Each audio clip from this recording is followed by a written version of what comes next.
Welcome to Soccer 101, the podcast in which we attempt to scratch your soccer question itches. My name is Ryan Bailey, and on today's show, with it being an international break, we're looking at World Cup Qualification.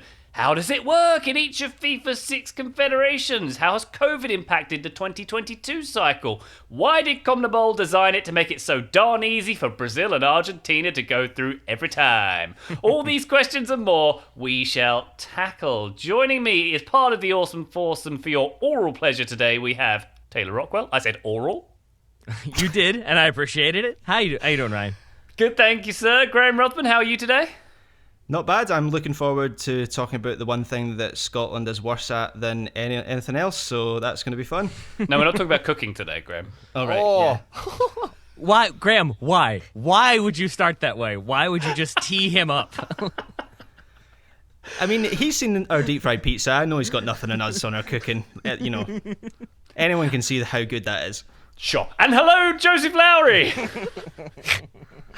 Oh, hello, Ryan. I don't have anything else to add, guys. Well, we are talking about World Cup qualification. Of course, being a Scot, Graham, you have plenty of expertise in this area, so we'll be leaning on you for this episode. A total of 210 FIFA member nations have and are attempting to qualify for the big jamboree in Qatar next winter, fighting for 31 places because Qatar as hosts, Taylor, guaranteed entry. On a scale of 1 to a gazillion, how much are you looking forward to the Qatar World Cup, Taylor?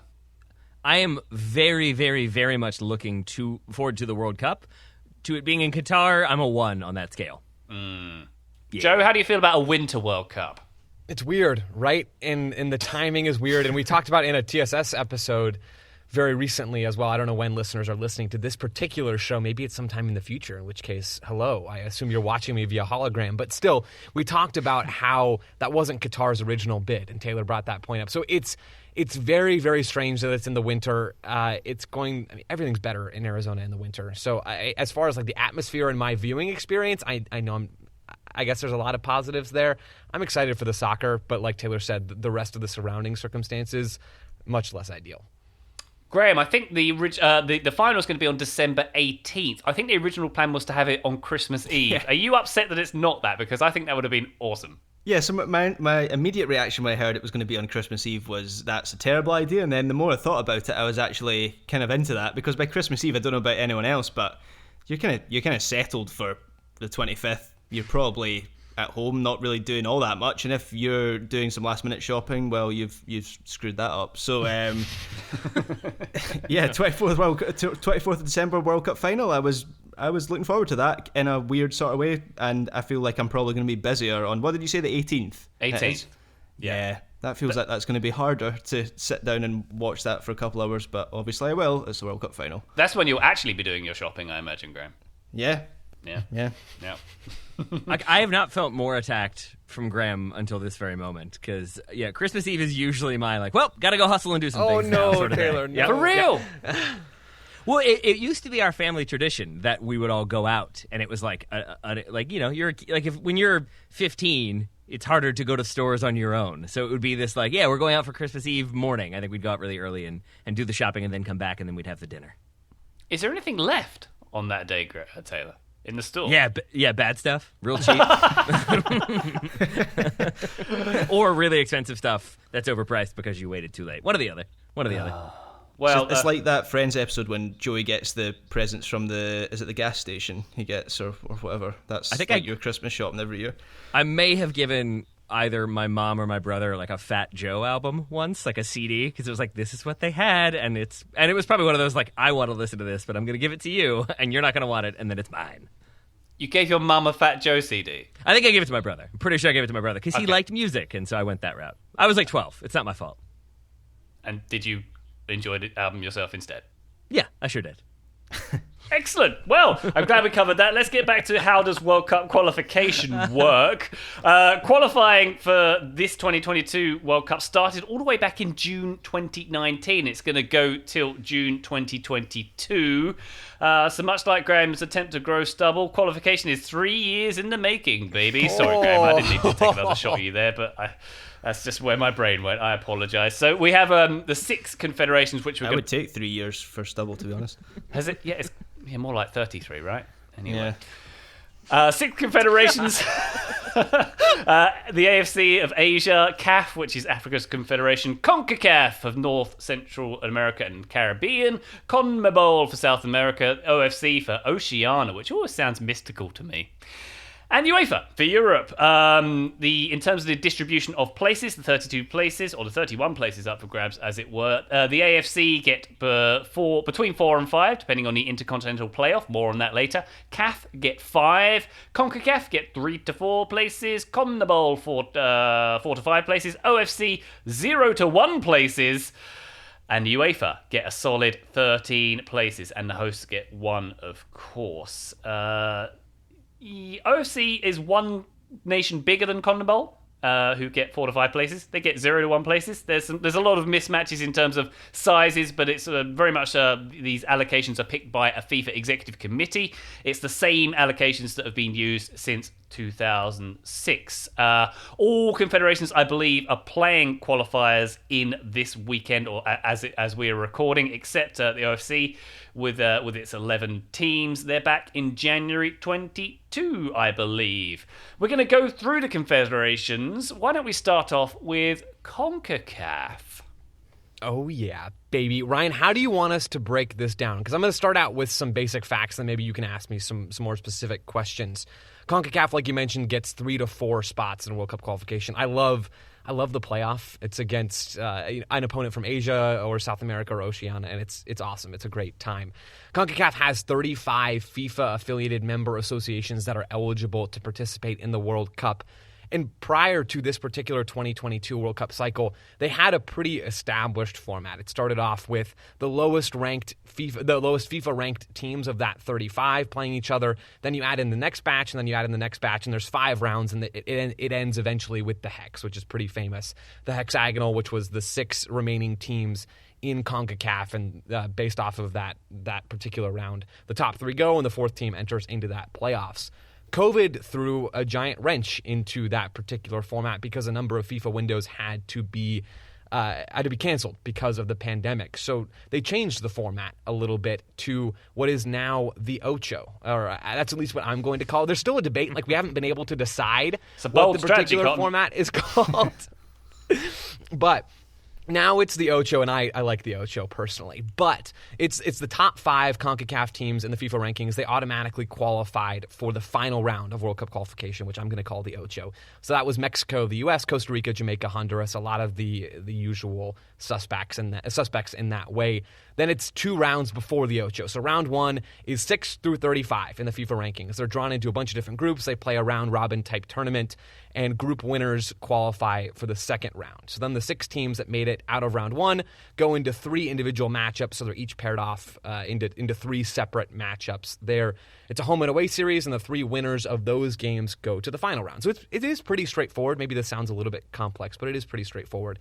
So in this particular iteration, it was El Salvador, Panama, and Canada. So those 3 joined the original 5, and now they play each other in a round robin. The top 3 qualify.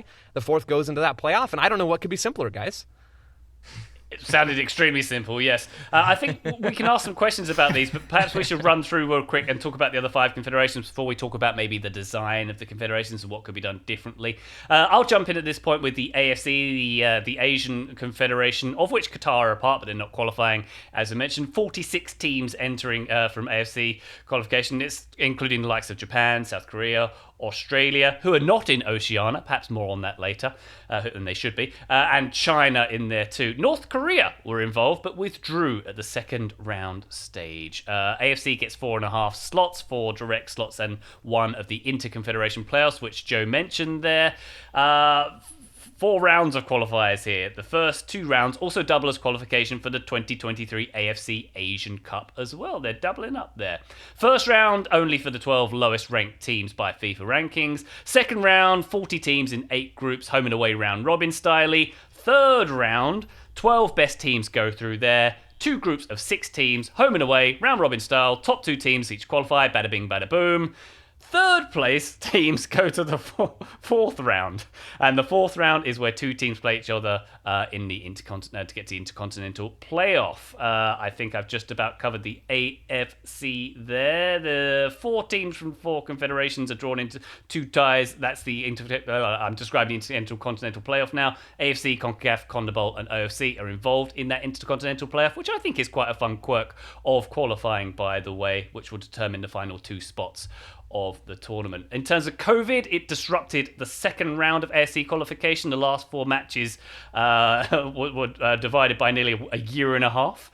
The last 4 matches of the last 4 game days of AFC qualification, of the most recent 4 in the second round, played in centralised venues as well. So Australia, for example, in Group B, played all of their games in Kuwait. We are now at this September period at the start of the 3rd round of qualification, match day 1 of the 3rd round coming up. Some spicy groups here. Group A is a spicy group, gents. Iran, Iraq, Syria, and Lebanon, all in the same group. Oh boy. Ooh, yeah. I'm going to guess some of those are being played at neutral venues. Yeah, I think there might be some interesting politics going there and some venue substitutions. Group B has got Japan, Saudi, Australia, and China. So it's almost as if they put more politically troubled nations into one group. 3rd round's going to be done by March 2022. 4 teams will qualify from there. Some interesting stuff from the earlier stages here. There's smaller nations in the AFC, like the Maldives, which is tiny. Guam, Cambodia's in there. Kuwait beat Chinese Taipei 9-0 in the second round. We've got some big, massively one-sided scores going on here. One of the best I could find was Iran beat Cambodia 14-0. Only 2 hat-tricks in that. And then in the next time they played them, Iran beat Cambodia 10-0. And in that 10-0, 9 different scorers. And that's a 24-0 aggregate between Iran and Cambodia in the games they played with one another. Cambodia finished that group with a -42 goal difference from 8 games. Go Cambodia. Japan also got a 14-0 win over Mongolia. And in the next game, they played Myanmar and got a 10-0 win as well. So AFC's got some slightly unbalanced matches, gents, is where I will leave it there. OFC, Taylor. Yeah, mine is a little bit simpler. The OFC, Oceania, has 11 member teams. The way it works is they're split into 2 groups, 1 of 5, 1 of 6. I think the top 2 from each group then go to the final round where they have basically a playoff, 2 legs. Then after that, the 2 teams that win advance. They play each other in the final. The team that wins that advances to the interconfederation, I call it interconfederation playoffs, where they will then have it determined who they play. There isn't the kind of fixed draw, so we don't know if it will be from Concacaf or Conmebol or elsewhere. But that is basically how it works. The question I had for you all, as I said, there are 11 member nations. How many do you think you 3 combined can name? Ugh. It's not Australia, I know that. Uh-huh. New Zealand? New Zealand is the top-ranked association, 122nd in the world. American Samoa? You are correct. Well done, Graham. Oh, nice. You got 2. Uh-huh. Wow. Hey, Graham, drop the American from it. Samoa. There we go. That's another That's one. mine. There we go. I'm calling that Fiji. one. I claim it. Fiji also yep. in there. You guys are doing well. I've got nothing else. There's a Scotland-ish one. You got New Caledonia. Solomon Islands, Tahiti, Vanuatu, Papua New Guinea, Tonga, and the Cook Islands, who are unranked in the FIFA rankings. So, yes, the top ranked is New Zealand at 122nd. Tonga, the bottom ranked at 202nd, with, again, the Cook Islands unranked. So that explains why you don't get the full just spot automatically coming out of Oceania.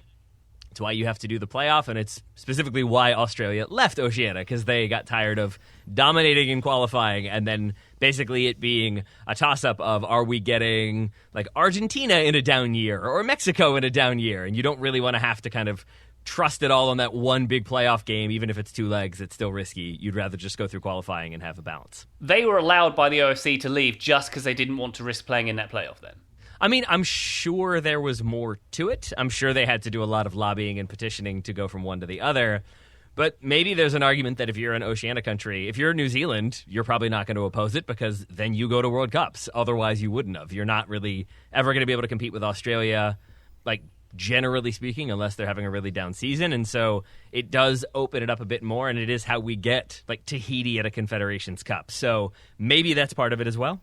Oceania, does it have a nation that like is underwater? I always imagine there's one. Yeah, like Atlantis is the 15th, or is the 12th member state, but they haven't quite participated in a while. So we'll see. Fingers crossed they come back. But for now, I don't think there's anybody else underwater. I'm now not confident that you weren't being serious, Ryan. They just need a heavier ball. That's what they need down there to keep it down. Graham, UEFA, what you got?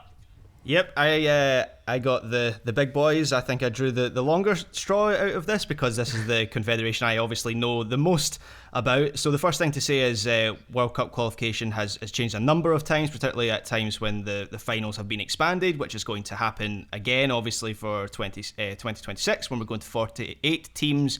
So I'm just going to go through how qualifying will work for 2022. It's too much to go through how things have worked in the past. So, as you mentioned at the top of the show, Ryan, there are 13 qualifying spots for 2022 that go to UEFA.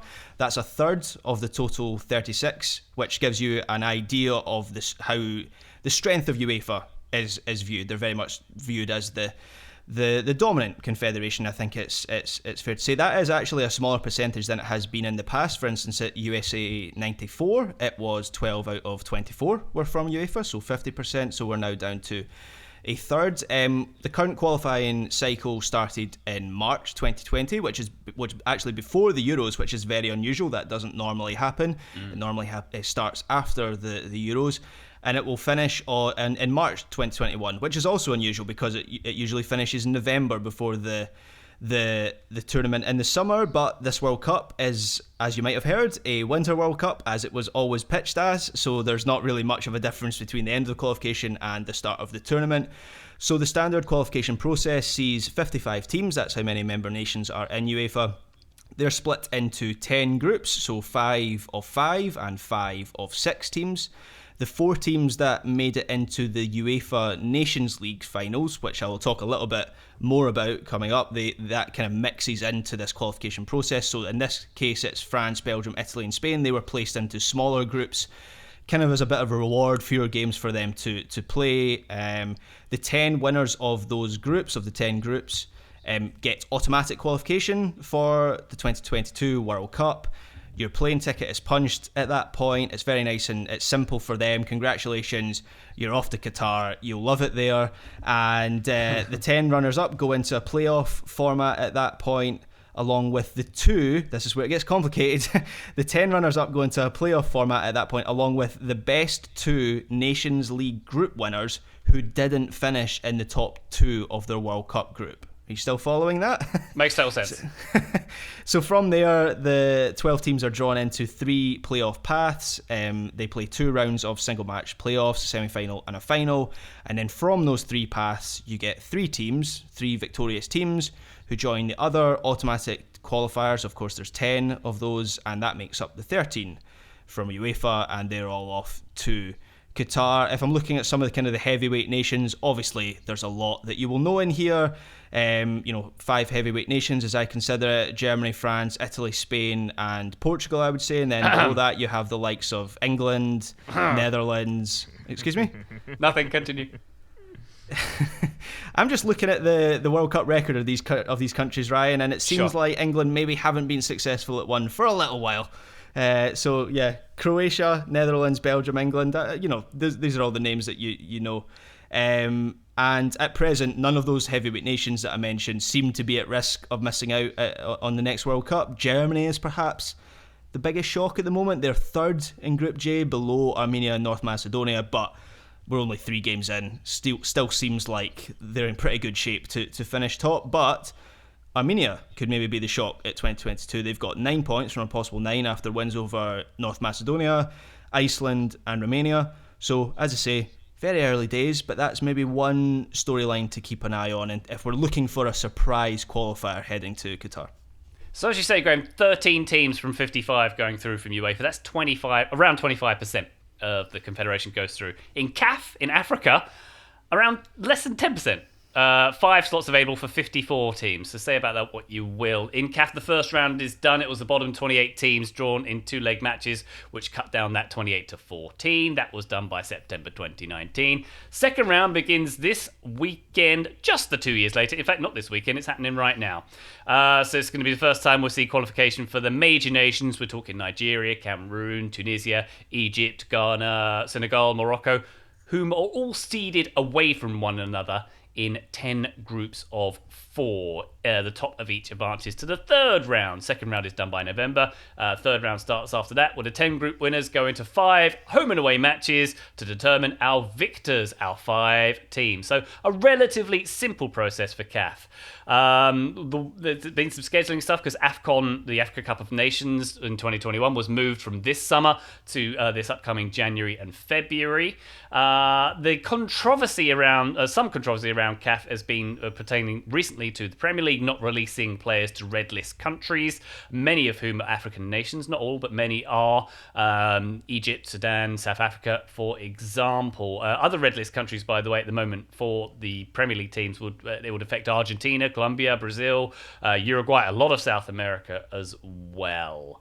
That's CAF. Where shall we go next? Taylor, what else you got? I have got South America, Conmebol, Hey. which has the 10 member nations. Discerning geography students will tell you that South America has 14 countries, but only 10 member states when it comes to their soccer playing. The other ones either don't have national teams or play in CONCACAF, but you've got your 10 main ones. Everybody plays each other once home, once away, 18 games total for all of the 10 countries, and at the end, the top 4 go through automatically. The 5th place team, currently Colombia, would advance to those interconfederation playoffs. So Taylor, I want to ask you, and maybe I'll ask the group, where is it easiest, in your opinion, to qualify? My cheeky comment at the top of the show about Brazil and Argentina always finding a way through, with 4.5 places in Conmebol for 10 teams, it suggests to me that there's less peril and it's a less complex route. Yeah, I can see where you're coming from, and I think you're correct that you usually are going to get Brazil and Argentina, and then oftentimes it's going to be Uruguay, Colombia, and then maybe there's like one more team. It's like Ecuador, it could be Paraguay, usually Chile involved in that conversation. So yeah, I think you tend to get a lot of the same teams. Where there can be wrinkles are when you have to play, say, Bolivia, who have crazy elevation, Ecuador the same, and so Bolivia, I think, tend to get like draws and wins at home and then get destroyed on the road because you have to take that sort of travel and the climate, the altitude, all those things have to be factored in. But I still think at the end of the day that like roughly half of your confederation is going through. It is probably, maybe easy is the wrong word, but it is the most straightforward, the least tricky overall, I think, to come out of South America. But it always seems that Argentina make a meal of it, don't they? So in the last few tournaments, are they going to qualify? Yeah, they are. It tends to be directly connected to if Diego Maradona is the coach. Then they really tend to struggle to make it there. But yeah, I think there is always that one that like you think is going to be in there, and then at the last second does end up making it in. And I thought that would be Chile last time, but then they ended up not going. So Chile do prove that some teams can miss, but I would also point out that they have not been as strong as they've been in the past. So it makes a little bit of sense on that front. But yeah, you're kind of the juggernauts of the region are always going to end up qualifying because you have 18 games. It's plenty of time to make up those points if you have that big talent deficit or difference. Joe, I've always considered CONCACAF to be relatively easy for the relative juggernauts, but given what happened in 2018, would you agree with that? I still would, right? Obviously, you have that big old caveat from the last time around with the U.S. men's national team, but the competition relative to, I mean, we're talking about AFCON or even like Conmebol. Conmebol is, the teams are so good in a lot of sense. Like those teams would thrive, I think, in CONCACAF. The hardest part about CONCACAF is not necessarily the quality of the opposition, although it is getting better. And this time around, I think will be more challenging than in the past in terms of the relative quality of the opponents for the United States men's national team and the rest of the teams in CONCACAF. The hardest part, though, is the away games. The hardest part is going and playing in some different conditions. This time, the qualification windows are all really tight and compact, and so there's 3 games, so squad depth is more important than ever.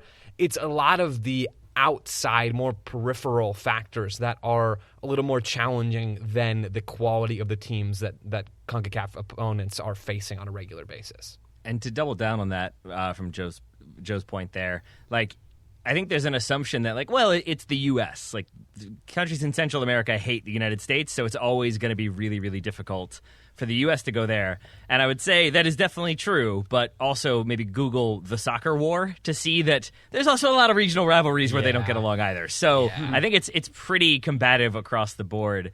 But I also think that if we're kind of ranking them in terms of difficulty, I think CONCACAF is probably near the bottom just because we are still talking about, like, the quote-unquote titans of the region would be Mexico and the United States and then Costa Rica versus Brazil, Argentina, Uruguay, Colombia. I think there is probably a sizable difference there.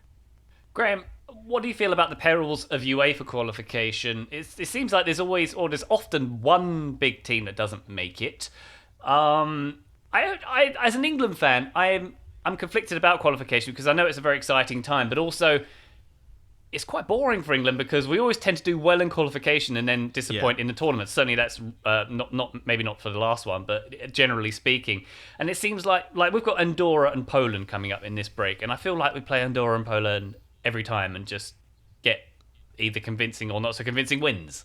Yeah, I certainly feel like UEFA qualifying is the most boring. It feels a lot like a procession a lot of the time, and I think that's just maybe a consequence of how many member teams there are. So as I said, there's 10 groups of qualifying in UEFA, and how many teams did I mention? Kind of heavyweights, like 8 or 9. So you're always going to have, and obviously you have seeding, so you're always going to have one heavyweight in every group, and so it's very easy for Italy. I think Italy won all their games before. I know I'm mixing Euros and World Cup, but it's a very similar process. You know, Italy I think won all their games before the Euros. It's very common for one of the heavyweights to do that. In Euros, it's certainly still interesting further down when you get kind of, I mentioned Armenia, 9 points out of 9, that's a good story. And you do get big nations who miss out. Netherlands obviously didn't qualify for 2018, so it does happen. But it certainly feels like UEFA has the biggest problem in terms of finding the right format to provide excitement, and that's pretty much what the Nations League. I know Nations League is now in CONCACAF, and it's a format that's been adopted around the world, but that was very much a UEFA concept originally, and it was designed to try and find some more entertainment in international soccer in Europe. So yeah, I totally agree with you. And if UEFA is a procession, might I add that CAF is the opposite? I think it's the most intriguing format. It's just one of the simplest formats. But as I mentioned, in the second round, 10 groups of 4, the top of each advances to the third round. And the third round is just a playoff game between each of the 10 group winners. So there's 5 teams go through from 10, and there's a home and away tie in each one. It's basically like a Champions League final for each team. And it almost feels like a coin toss as to which team you're going to get in there. And it feels like there's a lot more peril in that format. What do you think, Joe? Could other confederations learn from that and make things a bit spicier and a bit more interesting by doing something like that? Or is it a bit too risky for the juggernauts? Oh, it's risky, and so I don't know that a lot of the big name teams outside of that particular confederation are going to be excited about that. But man, spicy is exactly what it would be. Can you imagine, like, if the U.S. and Mexico somehow got drawn together in that final round in a home and away? That would be incredible. It would be sad in the World Cup to not be seeing one of those teams, at least from my perspective. But that format would make things extremely exciting across the world. Ryan, I kind of love it.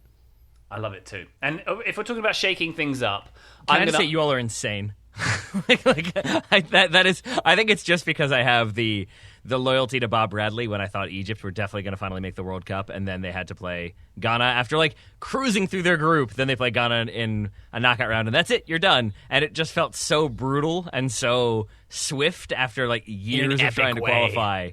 It's harsh. It was harsh. It is harsh. Life is harsh, Taylor.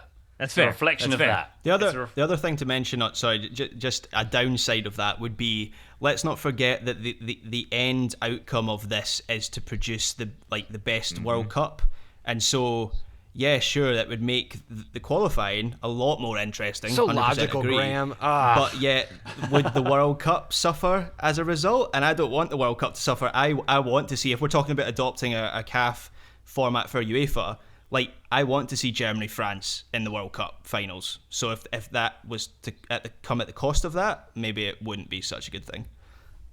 So, talking about shaking things up a little bit, I've got a revolutionary idea which I haven't thought all the way through, but I'd like to present.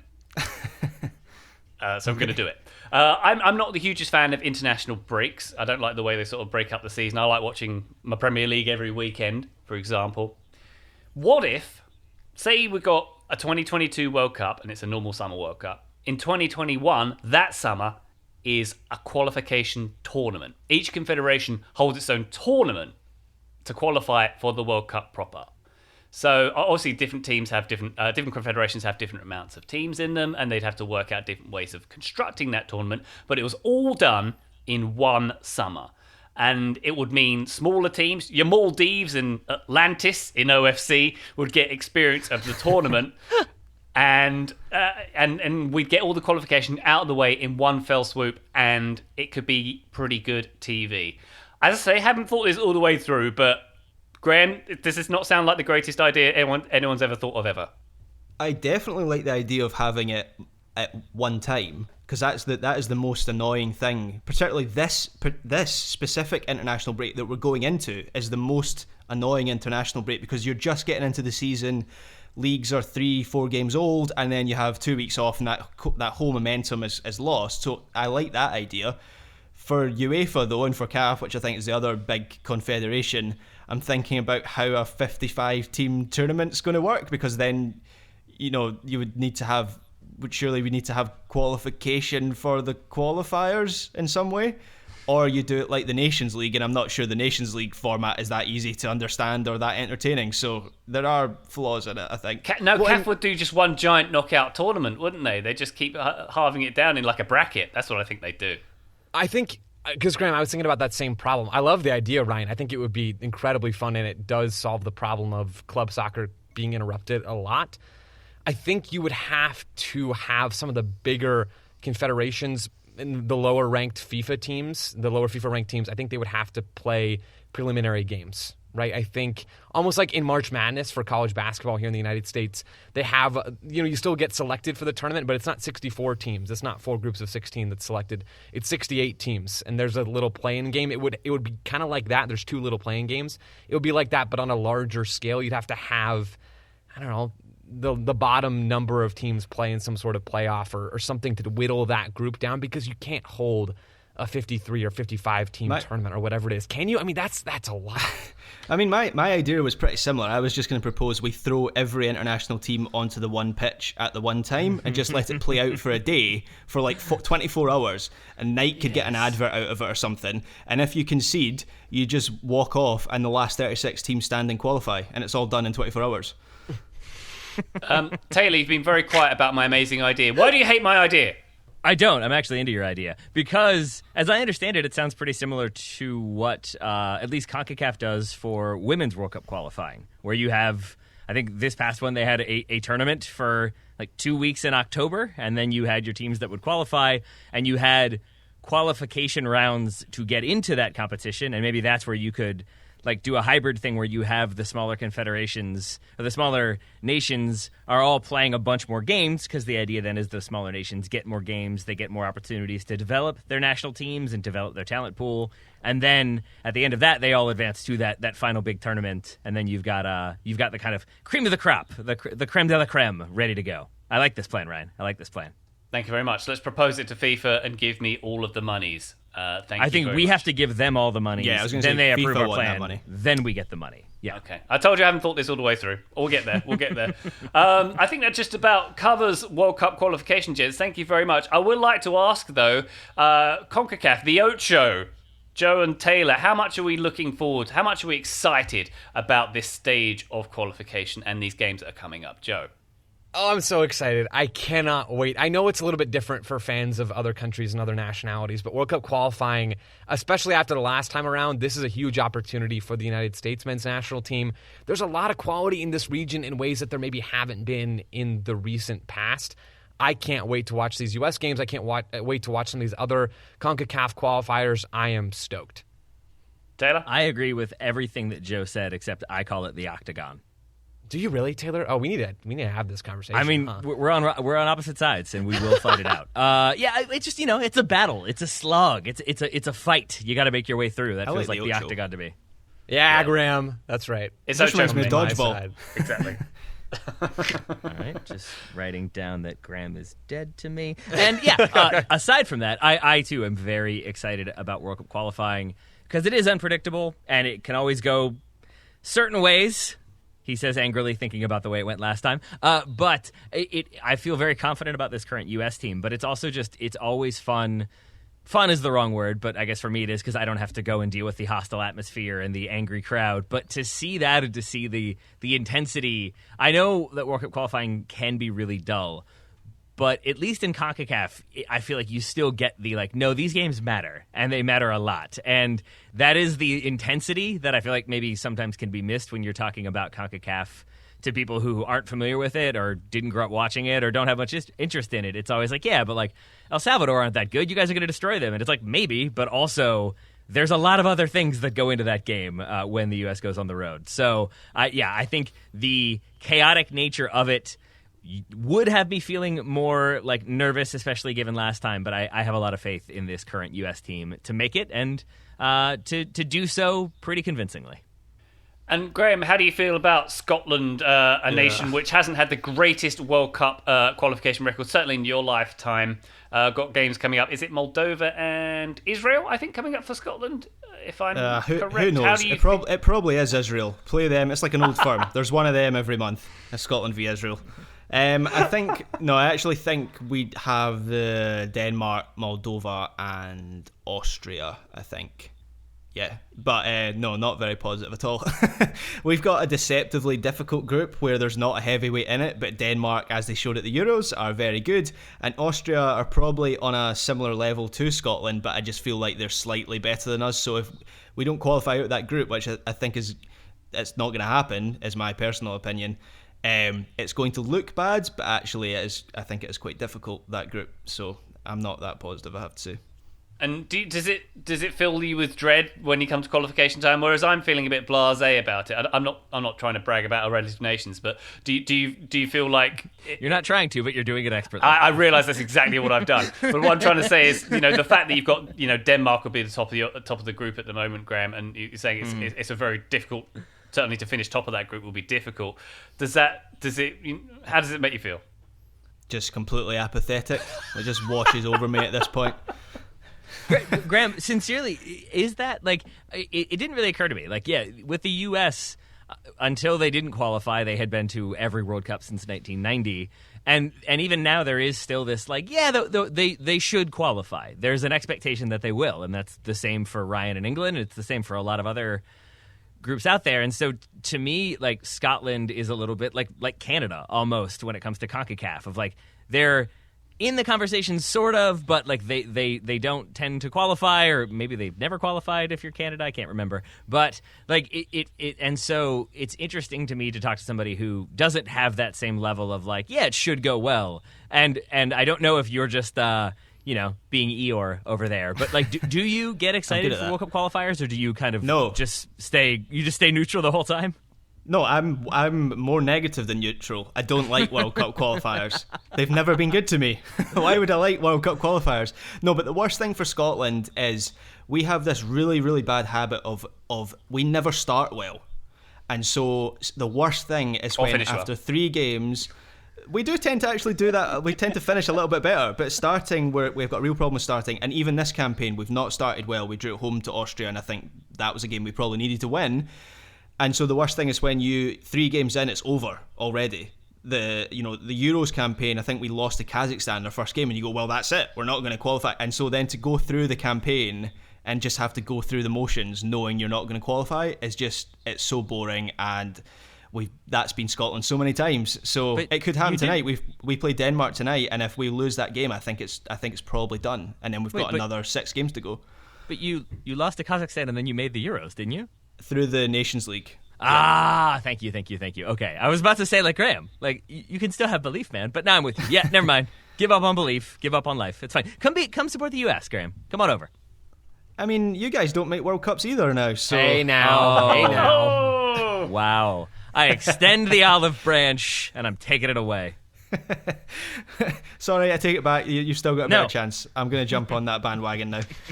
All right, on that bombshell, and before we all need to go to therapy with one another, I'm going to call this Soccer 101. I think we've learned plenty about World Cup qualification in this one. Taylor Rockwell, thank you so much for your time on this one. Thank you so much for your time on this one, Ryan.